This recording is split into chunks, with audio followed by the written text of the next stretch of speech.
ನೀನು ನನ್ನ ಬಳಿಗೆ ಈ ರೀತಿಯಾಗಿ ಬಂದವಳಲ್ಲ. ಅಂತರಂಗದಲ್ಲಿ ಏನಿದೆ ಎಂಬುದನ್ನು ಅರ್ಥೈಸಿಕೊಳ್ಳುವುದಕ್ಕೆ ಮುಖವೇ ಕನ್ನಡಿಯಂತೆ. ಹೌದು, ನಿನ್ನ ಮುಖ ನೋಡುವಾಗ ಬೇಸರದಿಂದ ಇದೆಯಲ್ಲ, ಯಾಕೆ, ಏನಾಯ್ತು ತಿಳಿಸಲೆಯ?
ಕಾರಣವೆಂಬುದಿದೆ ಸ್ವಾಮಿ. ಏನದು? ಏರಿ ಬರುವಂತಹ ದಂಡಿಗೆಯಿಂದ ಜೊತೆಯಾಗಿ ಬರುತ್ತಿರುವಂತಹ ಸಖಿಯರು ಇಂದು ಕಾಣಿಸುತ್ತಾ ಇಲ್ಲ.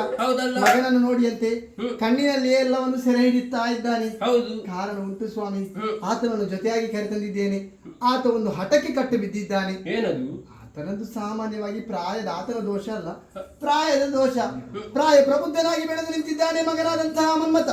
ಪ್ರಾಯ ಪ್ರಬುದ್ಧರಾಗಿ ಬೆಳೆದು ನಿಂತಹ ಮಕ್ಕಳಿಗೆ ಆ ಕಾಲದಲ್ಲಿ ಮದುವೆ ಮಾಡಿಸಬೇಕಾದುದು ಹೆತ್ತವರ ಆದ್ಯ ಕರ್ತವ್ಯ ಸ್ವಾಮಿ. ಹಾಗಾಗಿ ನಿಮ್ಮ ಹೊಣೆಗಾರಿಕೆಯನ್ನು ತಿಳಿಸುವುದಕ್ಕಾಗಿ ಬಂದಿದ್ದೇನೆ. ತಡ ಮಾಡದಿರಿ, ಆದಷ್ಟು ಬೇಗ ಆತನಿಗೆ ಒಂದು ಚದುರೆಯನ್ನು ಹುಡುಕಿ ಮದುವೆ ಮಾಡಿಸಿ ಸ್ವಾಮಿ. ನಿಶ್ಚಿಂತಲಾಗು.